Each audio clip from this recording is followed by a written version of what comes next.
नमस्कार मेरे प्यारे दोस्तों, मैं हूँ लालता मिश्रा और आप सुन रहे हैं परमात्मा के गीत। आज मैं इसमें आप लोगों को संत और भक्त नरसी जी की कथा सुनाने जा रहा हूँ। मेरे प्यारे दोस्तों, आप लोग ध्यानपूर्वक सुने। जूनागढ़ राज्य में एक कृष्ण दामोदर दास जी रहते थे। बहुत बड़े सेठ थे। इनके 4-5 बच्चे थे। उनमें से सबसे छोटे लड़के का नाम नरसी था। नरसी मेहता जी बचपन से ही भगवान के बहुत बड़े भक्त थे। बड़े सीधे साधे और भोले विचार के व्यक्ति थे। परिवार के और बाकी लोग तो सब पढ़ लिख के बड़े बड़े पदों पे अफसर हो गए, लेकिन नरसी जी बचपन से ही भगवान की सेवा करते रह गए, सो पढ़ाई लिखाई का ध्यान ही नहीं दिया। और पिता ने भी इतनी चिंता नहीं करी, क्योंकि वो एक बहुत बड़े सेठ साहूकार थे। उनके घर में धन माल खजाने की कोई कमी न थी। इतने बड़े जूनागढ़ के रईस सेठ थे वो कृष्ण दामोदर जी। तो उन्होंने कहा कोई दिक्कत नहीं, एक बेटा मेरा ना भी पढ़े लिखेगा तो कोई बात नहीं, इतनी संपत्ति है, प्रेम से खाएगा और रहेगा। लेकिन समय की ऐसी गति देखो मेरे प्यारे दोस्तों, उनके जीवन में ऐसी विचित्र घटनाएं घटी, इतनी दर्दनाक घटनाएं हैं मेरे दोस्तों, कि कुछ समय के बाद उनके माता पिता का देहांत हो गया। बहुत छोटे ही थे नरसी, तभी इनके माता पिता का स्वर्गवास हो गया। तो इनकी दादी ने सोचा पता नहीं बाद में इसका शादी विवाह कोई करे या ना करे, इसलिए मैं अपने जीते जी नरसी का विवाह कर देती हूँ। और भाई बहन तो बहुत बड़े थे उम्र में, इसलिए उनका शादी विवाह तो सब पिताजी ही करवा गए थे। लेकिन नरसी बहुत छोटे थे, पर इनकी दादी ने जैसे तैसे इनका अच्छे से विवाह कर दिया। नरसी जी का बहुत छोटी अवस्था में कर दिया। दादी ने सोचा कर देती हूँ, नहीं मेरी कोई भरोसा नहीं कब मेरे प्राण निकल जाएं। तो शादी होने के बाद जब जल्दी शादी हो गई तो बच्चे भी जल्दी हो गए। एक बेटी हो गई, एक बेटा हो गया। नरसी जी अपने भगवान के भजन में परम मस्त रहा करते थे। उसके बाद एक दिन की बात है, तो इनकी बेटी बहुत बड़ी हो गई, 16-17 साल की हो गई, जिसका नाम रामा था। रामा का विवाह इन्होंने सिरसागढ़ के एक राजकुमार से तय किया था और अपनी बेटी का वहाँ अच्छे से विवाह किया। नरसी जी ने विवाह के उपरांत कुछ ही दिनों के बाद इनके माता की मृत्यु हो गई। रामा के नरसी की पत्नी की मृत्यु हो गई और इनका भाई भी बीमार हो गया, वो भी मर गया। भाई इतना दर्द इनके जीवन में आ गया, इतना दुख इनके जीवन में आ गया, मानो दुख का पहाड़ ही टूट पड़ा हो नरसी जी के ऊपर। लेकिन इतनी मुसीबतों के बावजूद भी इन्होंने हरि नाम नहीं छोड़ा। भगवान का नाम भजते रहे, उनका संकीर्तन करते रहे, उन्हीं की याद में हमेशा डूब जाया करते नरसी जी। तो लेकिन और अपनी बेटी के लिए इन्होंने चिट्ठी पत्री सब कुछ लिखा, पर इनके ससुराल वालों ने इनके माँ के मृत्यु की खबर रामा को नहीं दी, ना तो इनके भाई की ही मृत्यु की खबर रामा को दी। बस इतनी ही खबर रामा को दी जब नरसी को इनके घर वालों ने घर से बाहर निकाल दिया। भाई भौजाइयों ने सोचा कि अब ये फालतू में ये जो भी संपत्ति है इसका बंटवारा करके हिस्सा लेगा, ये भी अपना हिस्सा मांगेगा, इसलिए क्यों ना हम इसको इतना परेशान करें कि ये खुद ही घर द्वार छोड़ के भाग जाए। भैया नरसी जी को ये भाभी और भाइयों ने इतना परेशान करने लगे, इतना दुख तकलीफ़ देने लगे। उनको अच्छे से न खाना देते, न कपड़ा देते, न रहने के लिए जगह देते। ऐसे ठंड में ठिठुरते रहते नरसी जी, तड़पते रहते गर्मियों में, कोई उनको कुछ भी नहीं ला के देता। एक दिन क्या हुआ, नरसी जी परेशान होके घर से अपने घर की दहलीज पे अपना सर माथा रख के हाथ जोड़ के निवेदन किया कि अब मैं कभी भी लौट के नहीं आऊँगा। ये कह के नरसी जी चले गए दूर गांव से बाहर, शहर के बाहर एक गोपाल दास जी का मंदिर था टूटा फूटा, वहीं अपना जाके एकांतवास करने लगे नरसिंह जी। और वहाँ कुछ साधु संत महात्मा भजन कीर्तन करते थे, उन्हीं के साथ नरसिंह जी भी अपना प्रेम से रहने लगे। हरि भजन करते और जो भी रूखा सूखा प्रसाद मिल जाता उसी को पाके अपना हरि नाम भजन करते थे। नरसिंह जी भिक्षा मांग के लाते थे। और उस मंदिर में क्या है, बहुत सारे महात्मा तो सूरदास थे जिनको कुछ दिखाई नहीं देता था, सुनाई नहीं देता था, अपना वहीं भजन करते पड़े रहते। नरसिंह जी भिक्षा मांग के ले आते, जो भी अपना भोजन प्रसाद बनाते, लड्डू गोपाल जी को भोग लगाते और सब उन महात्माओं को पवा देते, क्योंकि वो सोचते ये बेचारे सूरदास महात्मा कहाँ मांगने जाएंगे, लड़ते अटकते भटकते घूमेंगे। इसलिए नरसिंह जी जो भी मांग के लाते सब उन महात्माओं को लुटा देते उन्हीं के ऊपर। अब महात्मा भी प्रेम से प्रसन्न रहते, महात्मा भी राम कथा गाते, नरसिंह जी भी वहीं सुनते हरि भजन और वहीं प्रेम से लड्डू गोपाल की सेवा करते रहते। बहुत दिन बीत गए मेरे दोस्तों, लगभग 22 साल बीत गया नरसिंह जी को। एक दिन क्या हुआ कि नरसिंह जी की जो बिटिया थी रामा, उसको तो ऐसा जीवन जी रही थी, उसे इतना लोग ताने देते थे कि तेरे घर का कोई भी नहीं आता, कोई कुत्ता भी नहीं आता सूंघने के लिए यहाँ तेरे गांव नगर से। कैसे हैं तेरे घर के लोग, क्या सब मर गए क्या, तेरे परिवार में कोई है नहीं क्या। रामा को ऐसे बहुत सारे ताने सुनने को मिलते। अब तो रामा के भी बच्चे थे, रामा की बिटिया बड़ी हो गई, इतनी बड़ी हो गई कि शादी के लायक हो गई, उसकी शादी तय हो गई, घर वालों ने शादी तय कर दिया। तो शादी में एक रस्म होती है, जो मायके से उसके पिताजी या उसके भाई या जो भी मायके में है वो लोग भात भरने के लिए आते हैं बेटी के यहाँ। बेटी का विवाह होता है, उसमें उसके ननिहाल की तरफ से भात भरने के लिए आते हैं। तो भाई जब उसका रिश्ता तय हुआ रामा की बिटिया का, तो उसके घर वालों ने पत्री लिखना शुरू कर दिया कि मायके से ये इतने बोरी गेहूं आएगा, इतने बोरी चावल आएंगे, इतने बोरी काजू आएंगे, इतने बोरी बादाम आएंगे। ये सब पत्री बनना शुरू हो गई।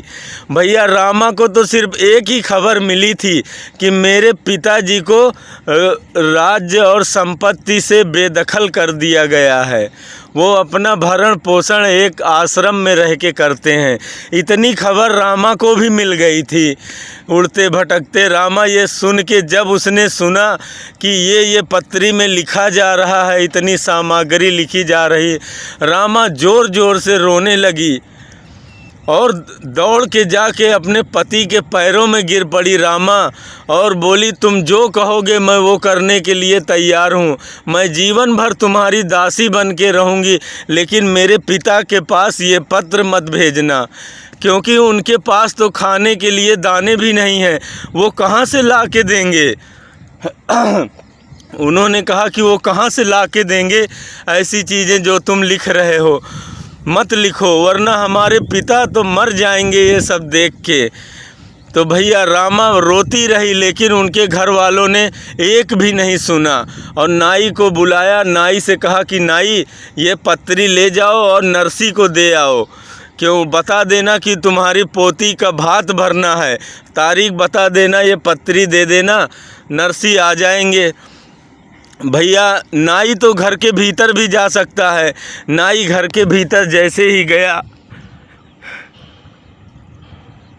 अब बताओ इतने बड़े सेठ की बिटिया नाई के पैरों में गिर पड़ी और बोली कि तुम मेरे पिता को ये पत्री मत देना और सिर्फ उनसे इतना कह देना कि तुम्हारी रामा ने कहा है कि कई वर्ष बीत गए, 22 साल बीत गए, मैंने अपने पिता का मुंह नहीं देखा, मैंने अपने भाई का चेहरा नहीं देखा, वो लोग सिर्फ हमारे दरवाजे पे आ जाएंगे और बस कुछ भी नहीं करेंगे, हमारी बिटिया को आशीर्वाद दे जाएंगे और हमें उनसे कोई भी आशा नहीं। हमारे पिता इतने दिन हो गया, हमारा भाई इतना दिन हो गया, हमने अपने उनको देखा नहीं, उनका मुख तक नहीं देखा अपने भाई का, इसलिए वो लोग आ जाएंगे, बस आशीर्वाद दे जाएंगे और कुछ भी नहीं चाहिए। नाई से रामा ऐसे कह के वो बोली तुम पत्री मत देना, इसमें जो लिखा है वो सब मेरे पिता को मत दिखाना। मेरे प्यारे दोस्तों, इस संसार में अगर पिता को कोई सबसे ज़्यादा प्रेम करता है तो वो बेटी करती है। बेटी से ज़्यादा प्रेम बाप को कोई भी नहीं करता। नरसी से मिलने के लिए नाई आया, जूनागढ़ के राज्य में प्रवेश किया। अब पूछने लगा यहाँ कोई नरसी सेठ रहते हैं क्या? लोगों ने तो बताया नरसी सेठ, हाँ वो रहते हैं नरसी सेठ, वहाँ देखो वहाँ आश्रम में वो लड्डू गोपाल के मंदिर में जो भजन गा रहे हैं वही है नरसी सेठ। अरे बोले मैं कोई नरसी महात्मा की बात नहीं कर रहा हूँ, मैं कोई भजन कीर्तन गाने वाले नरसी की बात नहीं कर रहा हूँ, मैं तो उस नरसी सेठ की बात कर रहा हूँ जिनकी बेटी का विवाह वहाँ सिरसागढ़ रजवाड़े में हुआ है, मैं वहाँ से आया हूँ। तो भैया बोले हाँ वही हैं नरसी सेठ, पहले सेठ हुआ करते थे, आजकल वो संत महात्मा हो गए हैं, जाओ मिल लो। भाई नाई गया, नाई ने तो पत्री पकड़ाई, पत्री पकड़ के नरसी जी ने सीधा पत्री लड्डू गोपाल के चरणों में रख दिया और उसे पढ़ा भी नहीं। अब बोले अब तो यही जाने, यही पार लगा रहे हैं लड्डू गोपाल गोविंद, यही जाने। ऐसा कह के पत्री वहीं रख दिया और नाई की सेवा में लग गए आओ भगत करने की। बोले क्या खिलाऊं मैं, ये हमारे बेटी के यहाँ से आया है। तो अपने एक साधु महात्मा वहीं आश्रम में जो थे, वहीं पास में उनका एक मित्र किसान रहता था। उस समय उसकी खेतों में कुछ भी तो था नहीं, गेहूँ वहूँ बोए थे पर अभी वो बड़े हुए नहीं थे, उसमें बथुआ का पेड़ उगा हुआ था। वही बथुआ का पेड़ लाके अपने उस किसान के यहाँ ले जाके उसको बनवाने के लिए किसी तरह इसको सिद्ध कर दे तो भगवान को भोग लगा के मैं उस नाई को प्रसाद पवा दूँ। अब भैया उधर से नाई बेचारा बैठा सोच रहा कि बहुत देर हो गई, कोई आया नहीं, न कोई भोजन पानी की व्यवस्था, न कुछ दाने पानी की। इतने में देखा लड्डू गोपाल एक मुनीम जी का रूप बना के और खूब बढ़िया 56 भोग की थाली सजा के नाई के पास ले आए और बोले महाराज ये लो पाओ, नरसी सेठ के घर से आया ये भोजन। नाई तो देख के दंग रह गया। अब प्रेम से उसने भोजन किया, ऐसा खाना तो उसने सिरसा में भी कभी नहीं खाया था। अब प्रेम से नाई भोजन करके और आराम करने को लेट गया। उधर से नरसी जी आए, वो बढ़िया बथुआ का साग बनवा के ला के बोले भैया चौधरी जी उठो, ये लो कुछ प्रसाद पालो फिर विश्राम करना। भैया वो नाई उठा, बोला महाराज मैं तो अभी अभी इतना ढेर सारा भोजन करके लेटा हूँ, मेरे पेट में बिल्कुल भी जगह नहीं है। ये देख लो ये सब बर्तन पड़े हुए हैं, ये पात्र, ये सब हमारे भोजन किए हुए पात्र हैं, आपका ही मुनीम तो आया था लेके सारा खाना। भैया ये सुन के नरसी जी तो पछाड़ खा के गिर पड़े, बथुआ का साग अलग गिर पड़ा। दौड़े दौड़े गए वहाँ मंदिर में ठाकुर जी के और बोले धन्य है प्रभु, जो आपकी लीला है सब आप ही करने वाले हैं, मेरे अंदर तो कुछ भी सामर्थ्य नहीं है, सब तो आप ही करते हैं प्रभु, कर तुम अकर तुम अन्यथा कर तुम, सब आप ही करते हैं मालिक, हम तो सिर्फ मात्र करता हैं, दिखाई हम पड़ते हैं करते हुए पर करने वाले तो सब आप ही हैं, सच्चिदानंद आप ही हैं प्रभु। नरसी जी जाके अपने ठाकुर के सामने फूट फूट के रोने लगे और बोले नाई से कि तुम चिंता मत करो, तुम चलो, हम अपने बिटिया को आशीर्वाद देने ज़रूर आएंगे। अगर हमारी बेटी बहुत दिन हो गई हमने उसको देखा नहीं, इतने साल हो गए, कैसे जाऊं देखने के लिए। कुछ भी मेरे पास साधन नहीं है और सिरसा बहुत दूर है, कैसे जाऊं, मेरे पैर भी बूढ़े हैं, अब चल नहीं पाते, इसलिए इतने दिन से मैं अपनी बेटी से मिल नहीं पाया। लेकिन अब जब उसके भात भरने की बात है तो ज़रूर आएंगे, कैसे भी करके आएँ। नाई को तो भेज दिया नरसी जी। और बाद में भाई नरसी जी गांव में सबसे कहने लगे कि हमारी बेटी का भात भरने चलना है, चलो। अपने परिवार में सबसे जो लोग आते जाते मिलते थे गांव के, उनसे सबसे कहा, पर कोई अमीर की बात हो, धनवान की बात हो तो सब चलें। नरसी जी के पास तो हरि नाम के सिवा कोई धन न था, कौन जाने को तैयार होता। आश्रम में वही जो सारे अंधे और महात्मा थे, बूढ़े महात्मा थे बेचारे, वो सब तैयार हो गए, बोले चलो कोई बात नहीं, हम चलेंगे तुम्हारी बिटिया की बेटी को आशीर्वाद देने। सारे महात्मा महाराज तैयार हो गए और उसी किसान की एक गाड़ी मांग ली टूटी फूटी, उसके बूढ़े बैल लगाए और चल दिए नरसी जी। नरसी जी तो भैया गीत गाते हुए, साधु संत महात्मा भजन गाते हुए, अपना तमूरा बजाते हुए सब चल दिए। भाई थोड़ी दूर तक गए, अब वो एकदम टूटी फूटी जर्जर गाड़ी थी, सब उसके पहिया अलग गिर पड़े, वो अलग गिरे, बूढ़े बैल बेचारे बैठ गए, उठने को राजी नहीं। अब सारे महात्मा वहीं रोने लगे कि महाराज अब समय भी निकला जा रहा है, कैसे हम तुम्हारी बिटिया को आशीर्वाद देने चलेंगे, ये गाड़ी वाड़ी तो सब टूट गई। भैया भगवान से रहा नहीं गया, भगवान दौड़े, हाथ में वो लेके कन्ने बसुली ये सब लेके, औजार सब लेके पहुँचाए। नरसी जी से बोले बाबा क्या हुआ? अरे बोले महाराज ऐसी ऐसी बात है, जा रहा था अपनी बेटी के यहाँ, पूरी कथा सुनाई और ये बैलगाड़ी टूट गई, कैसे जाना होगा अब। बोले महाराज आपकी बैलगाड़ी तो मैं ठीक कर दूंगा, मैं भी, पर मुझे भी लेके चलना पड़ेगा, मैं भी उधर ही जा रहा हूँ, सिरसा के पास ही मेरा गांव पड़ता है, मैं वहीं जा रहा हूँ, तो हमें लेके चलना पड़ेगा, तो मैं आपकी गाड़ी ठीक कर दूं। अरे बोले भैया तेरी बड़ी कृपा होगी, तू ठीक कर दे मेरी गाड़ी, ले चलूँगा मैं तुझे। तो भैया गोपाल भगवान वहाँ रूप बना के आए थे और उन्होंने हाथ लगाते ही गाड़ी एकदम नई हो गई और बैलों के कान में ऐसी फूंक मारी कि बैल फिर से इतने एनर्जेटिक ऊर्जा से भर गए, बैल उठ खड़े हो गए, चलने को तैयार हो गए।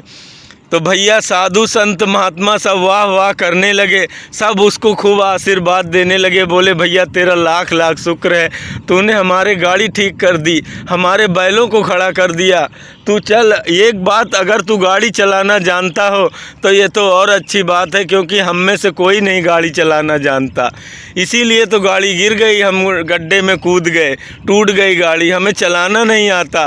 बाकी ये सब भजन करने वाले महात्मा हैं, इनको गाड़ी चलाने का कोई ज्ञान नहीं। भगवान ने कहा तुम लोग चिंता मत करो, अरे हमने खूब गाड़ियाँ चलाई हैं, हमने राजा महाराजाओं के रथ चलाए हैं, प्रेम से बैठो। सभी को भगवान बैठा के लेके चल दिए सिरसागढ़ की तरफ। अब भाई महात्मा तो सब भजन कीर्तन गाते हुए चल दिए, गोविंद मेरो है गोपाल मेरो है, सब गीत संगीत गाते हुए चले जा रहे। थोड़ी देर में सिरसागढ़ आ गया। भगवान ने कहा कि महाराज अब वो रहा सिरसा गांव, अब यहीं हमारा पास में गांव है, हमें यहीं उतार दो। अरे बोले भैया तू भी चल, हमारी बेटी को आशीर्वाद देना है, तू भी मेरे बेटे की उम्र का है, अब मेरा बेटा तो रहा नहीं, चल तू मेरा बेटा बन जा, चल। भगवान बोले ठीक है मैं तुम्हारा बेटा बन के आऊँगा, लेकिन पहले मैं अपने घर जाऊँ, मुझे आशीर्वाद क्या खाली हाथ लेके आऊँगा क्या? अरे तुम्हारी बेटी है तो अब मैं भी तुम्हारा बेटा हूँ, इस हिसाब से तो हमारी बहन हुई। भाई बहन के यहाँ खाली हाथ थोड़े जाएंगे, तो तुम लोग बाबा चलो और मैं आ रहा हूँ। वो सामने गांव दिख रहा सिरसा, महाराज संतों की टोली तो पहुँच गई सिरसा। लोगों ने देखा कि अरे ये आए हुए हैं रामा के यहाँ से, रामा के यहाँ से अंधे बूढ़े साधु आए हैं, ये नरसी सेठ कहने वाले अपने को सभी रामा को जाके धिक्कारने लगे, तेरे यहाँ से फूटी कौड़ी भी नहीं आई, इतना संपत्ति लिखवा के भेजा था, उसमें से एक सूखी लकड़ी भी कोई नहीं ले आया। सभी जाको रामा को ताने देने लगे, जो भी थे गांव घर के सब। उस समय इतना पर्दा होता था, रामा पर्दे के पीछे से फूट फूट कर रोती थी और कहती थी मेरे पिता को कोई परेशान न करे। भैया इन लोगों ने क्या किया कि नरसी जी को गौशाला में जहाँ रोका ले जाके वहीं स्थान दिया जहाँ गाय बांधी जाती थी। संत तो प्रसन्न हो गए भैया, या यज्ञशाला हो या भजनशाला हो या गौशाला हो, संत तो खुश हो गए गौशाला पाके। नरसी जी भी अपना प्रसन्न वहीं बोले, वहीं अपना डेरा डाल दिया। पर इनके घर वालों ने रामा को बहुत ताने सुनाए कि तेरे घर से कुछ भी नहीं आया, तेरे घर वाले कंगाल हो गए।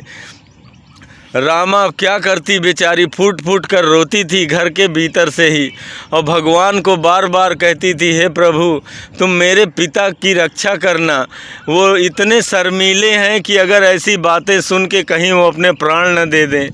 क्योंकि बेटी को तो सबसे ज़्यादा अपने बाप की ही चिंता होती है, इसलिए रामा बार बार यही निवेदन करती थी। लेकिन थोड़ी देर में सुनाई पड़ा कि रामा गई वहाँ गौशाला में चुपके छुपाके मिलने के लिए। उन साधु संत महात्माओं के बीच में रामा ने अपने पिता को पहचान ही नहीं पाई, क्योंकि बहुत दिन बीत गए थे, कई वर्ष बीत गए।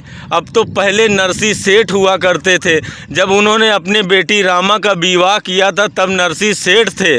उनके सर पे चमकती हुई पगड़ी हुआ करती थी और तन पे चमकते हुए कपड़े होते थे। लेकिन आज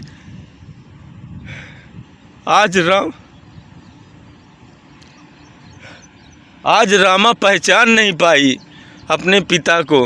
वो बूढ़े बूढ़े हो गए थे, बड़े बड़ी दाढ़ी, बड़े बड़े बाल, जटा में बदल गए थे वो बाल, पहचान नहीं पाई। बेटी तो नहीं पहचान पाई पर बाप पहचान गया, दौड़ के आके बोला रामा।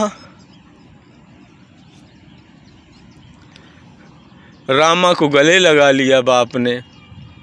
रामा बोली पिताजी आपने एक ऐसी हालत बना ली। पिता ने सारी कहानी बताई, माँ के बारे में पूछा तो माँ के बारे में बताया ही नहीं पिता ने। भाई के बारे में पूछा, भाई के बारे में भी नहीं बताया पिता ने, क्योंकि उनको पता था यहाँ शादी विवाह का उत्सव चल रहा। अगर मैंने बता दिया तो अभी ये रो रो के बुरा हाल कर देगी, सब बेकार हो जाएगा। इसलिए पिता ने कुछ बताया ही नहीं और मन ही मन सोचने लगे चिट्ठी पत्री तो भेजा था, शायद पहुंची ही नहीं होगी। पर उन्होंने सोचा कि समय मिलेगा बाद में बता दूंगा, अभी तो शादी विवाह हो जाने दो। भैया थोड़ी देर में वो पूछी भाई कहाँ है। बोले भाई ये आ रहा है, रास्ते में आ रहा है, वो हमें रोक दिया, बोला पिताजी तुम लोग चलो अभी वो आ रहा होगा। ये कह के रामा भीतर चली गई। थोड़ी देर में देखा भगवान आ रहे हैं। भगवान गए वहाँ कुबेर के पास, कुबेर से कहा कि चलो हमारे भक्त रामा का भात भरने चलना है। रुक्मिणी जी ने कहा कि प्रभु ये कौन सी तुम्हारी बहन है जिसका तुम भात भरने जा रहे हो। भगवान ने कहा तुमको पता नहीं है, एक मेरा भक्त नरसी है। भगवान ने पूरी कथा सुनाई रुक्मिणी लक्ष्मी जी को। लक्ष्मी जी ने कहा कि प्रभु फिर आप क्या अकेले अकेले भात भरने जाओगे क्या? अरे उसमें औरतों की भी ज़रूरत पड़ती है, इसलिए हमें भी ले चलो। भैया लक्ष्मी जी भी चल दी उनके साथ। अब दोनों आए दंपति, एकदम बढ़िया नवयुवक का रूप बना के भगवान आए, भाई बन के आए रामा के। कहते हैं ऐसा भात भरा कि उस भात की कथा ही पूरे संसार में चर्चित हो गई।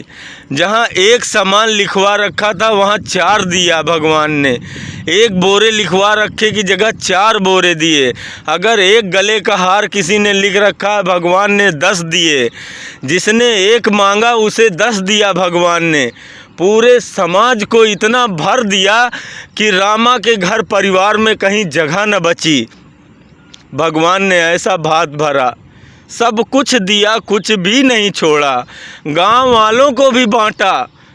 कहते हैं कि निकलते समय द्वार पे भी लुटाया भगवान ने, कि कोई रह गया हो बाद में ले जाएगा उठा के। इतना लुटाया उनके द्वार पे भगवान ने। मेरे प्यारे दोस्तों, नरसी जी की ये करुण कथा, अब तो भैया रामा को सब जाके बोलने लगे। जिनके मुंह से आवाज़ भी नहीं निकलती, उनके घर की बुढ़िया भी जाके गए, रामा बिटिया तेरे घर से तो बहुत सामान आया, धन्य है तेरे घर के लोग। जो उसके घर के चलने लायक नहीं थे वो भी आके रामा को अब धन्यवाद देने लगे। भैया जाते समय रामा ने देखा, रामा को उड़ा दिया भगवान ने अपनी पीताम्बरी, आशीर्वाद दिया लक्ष्मी जी ने। नरसी जी ने पीताम्बरी देखा, पहचान गए भगवान को और फूट फूट के रोने लगे, भगवान के पैरों में गिर पड़े। बोले धन्य प्रभु, आप अपने भक्तों के लिए क्या क्या नहीं करते मेरे मालिक। धन्य है आप, धन्य है आप, नरसी को अमर करने वाले भगवान, धन्य है आप। मेरे प्यारे दोस्तों, ऐसी और कथाएं सुनने के लिए आप हमारे चैनल को सब्सक्राइब कर लीजिए। हम फिर मिलेंगे आपको अपने अगले वीडियो में। तब तक के लिए जय श्री राधे कृष्ण।